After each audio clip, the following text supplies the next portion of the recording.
Bienvenue sur Top Invest, la chaîne des tops d'investissement. Ici, on parle essentiellement d'entreprises de qualité. Avons-nous une opportunité d'investissement sur Rémi Cointreau? C'est la question à laquelle on va essayer de répondre en se basant sur les états financiers de la compagnie. D'accord? Donc, ceci représente uniquement mon point de vue et non un conseil d'investissement. Alors, la première chose qu'on regarde, c'est la stabilité ou la croissance des revenus. Voilà, on va se dire ici que on a une stabilité des revenus. D'accord? Donc, actuellement, les revenus sont à peu près à 1,2 milliard, mais généralement, on est aux alentours des 1,1 milliard, 1 milliard. Donc, ce n'est pas une entreprise où il y a énormément de croissance. Il y a plutôt une stabilité des revenus. Donc, j'aime ça, c'est un checkmark. Ensuite, on regarde la marge brute. Est-ce qu'elle est stable ou croissante? On a une croissance de la marge brute. J'aime ça. Ça veut dire que l'entreprise a un pricing power. Attention, c'est très important, surtout à cette période. J'aime ça, c'est un checkmark.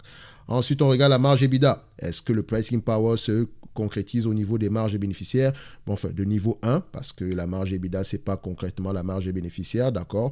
Donc, ici, la marge ici, voilà, on va se dire que depuis 2014, la marge EBITDA augmente. Avant 2014, on a plutôt une stabilité. Donc, c'est également un checkmark. J'aime ça. D'accord? Ensuite, au niveau de la stabilité de la dette, est-ce que la dette nette sur EBITDA est inférieure ou égale à 5? Ici, on a une dette nette sur EBITDA aux alentours de 1,2. C'est un checkmark. D'accord?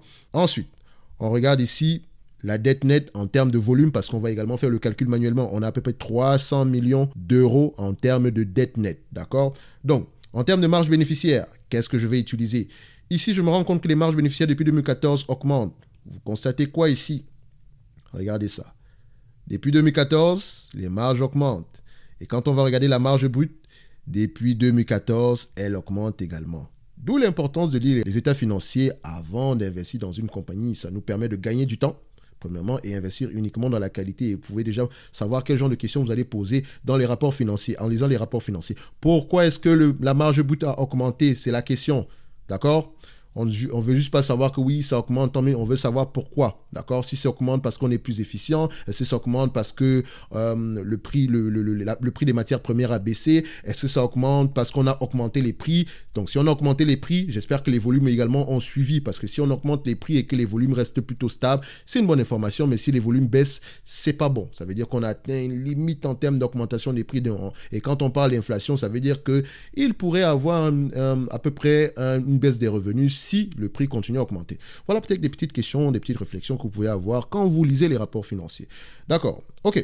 Maintenant, vu qu'on va prendre 12% en termes de free cash flow, d'accord, vous voyez bien ici, normalisé, donc les net income normalisés, j'ai comparé avec les free cash flow, c'est la même chose, d'accord? C'est pour ça que je parle toujours de free cash flow, parce que le free cash flow est plus important. Donc ici, c'est free cash flow, 12%, d'accord? Donc en termes de multiples, vous constatez ici que la moyenne est de 29 fois les bénéfices, en date d'aujourd'hui, c'est 32,70 fois. Je vais vous dire une chose, je ne paye jamais plus de 25 fois les bénéfices. Je m'en fous de savoir ce que vous faites, sauf s'il y a une énorme croissance. Mais ici, la croissance, il n'y en a pas. Pricing power, c'est correct, mais 25 fois les bénéfices, c'est la limite. Et en période d'inflation, même, je vous dis que je peux faire encore payer 20 fois les bénéfices. Donc, je prends maximum 25 fois les bénéfices. D'accord? Ceux qui veulent payer plus, c'est leur problème. Et retenez que le multiple des PER, c'est un rendement. Quand vous payez 25 fois les bénéfices, en fait, c'est un rendement de 4%. Quand vous payez 30 fois les bénéfices, en fait, c'est un rendement de 3%. D'accord? Donc, si cette entreprise était un immeuble, ça vous aurait donné un rendement de 4% pour les loyers. Ou bien si vous l'avez acheté à 25 fois les loyers. Ou bien si vous l'avez acheté à 32 fois les loyers, à 30 fois les loyers, ça vous aurait donné un rendement de 3,3%. Donc, on préfère avoir un rendement de 4%. C'est idéal, mais idéalement, on veut l'acheter à un rendement moins élevé. Moi, je vous ai dit que je cherche à peu près une entreprise qui se négocie à un rendement des free cash flow de 10%. Donc, techniquement, à des PER qui vont être aux alentours de 10%. Ok, c'est pas la question. C'était juste une parenthèse. Maintenant, revenu, c'est combien? 1,2 milliard. D'accord? Free cash flow, marge des free cash flow, 12%. D'accord? L'entreprise ici est aux alentours de 51 millions d'actions, 51, 52 millions. Donc, on va dire 51 millions, d'accord, d'actions. Maintenant, quatrième, on cherche les PER. Nos PER ici sont de 25 fois les bénéfices, très optimistes. Et la dette nette, d'accord, est aux alentours de 300 millions. Qu'est-ce que ça nous donne? Étape 1. 12% de 1,2 milliard, ça nous donne combien? C'est la première étape ici. Donc, on cherche 12% de 1,2 milliard. Donc, 1,2 multiplié par 0,12. Donc, à la deuxième étape, ici, ça va nous donner 144 millions. d'accord, multiplié par 25 fois les bénéfices, d'accord. Ça nous donne ici à la troisième étape 3 milliards 600, d'accord. Ce 3 milliards 600, on enlève la dette nette ici aujourd'hui qui est de 300 millions. Ça vous donne ici à la quatrième étape 3 milliards 300. D'accord, divisé par le nombre d'actions qui est de 51 millions, dépendamment 51 ou 52, vous pouvez aller vérifier, ça fait une grosse différence, d'accord. Donc ça nous donne ici 3 milliards 300 divisé par 51 millions d'actions, ça vous donne ici 64,70 euros. Voilà la valeur de la compagnie avec 25 fois les bénéfices, 12% de marge bénéficiaire, une dette nette de 300 millions et un nombre d'actions de 51 millions. Donc, pour ceux, si vous trouvez 52 millions, parce que je ne suis pas très sûr par rapport au nombre d'actions, vous allez voir que vous allez trouver plutôt 63,46 euros. Donc, il n'y a pas une grosse différence, d'accord? Donc, on va se dire 64 euros ici. Donc, on va se dire, on va l'arrondir ici à peu près, voilà, 65 euros pour faire simple. D'accord, on ne cherche pas à avoir précisément raison, mais le moins tort possible. D'accord, donc on va l'arrondir ici à 65 euros pour faire simple. Ça veut dire que, en date d'aujourd'hui, l'entreprise est très surévaluée. D'accord, 65 euros, c'est notre valeur.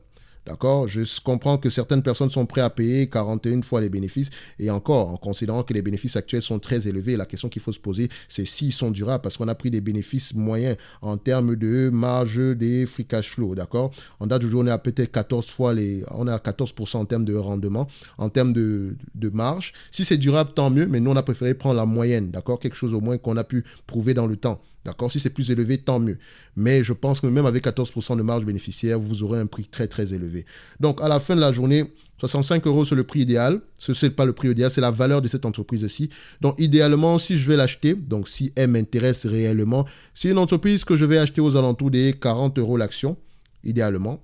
Voilà, sinon, si on s'en va aux alentours de 32, 35, tant mieux. Mais voilà, ça sera 40 euros l'action, ça sera mon prix.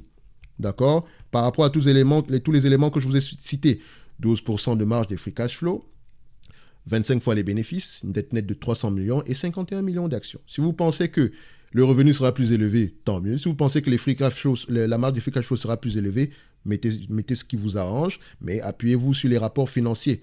D'accord, c'est pas parce que c'est 14% de marge bénéficiaire, de marge de free cash flow en date d'aujourd'hui que l'année prochaine on aura 14%. Ça dépend. C'est possible. Mais je ne peux pas le confirmer.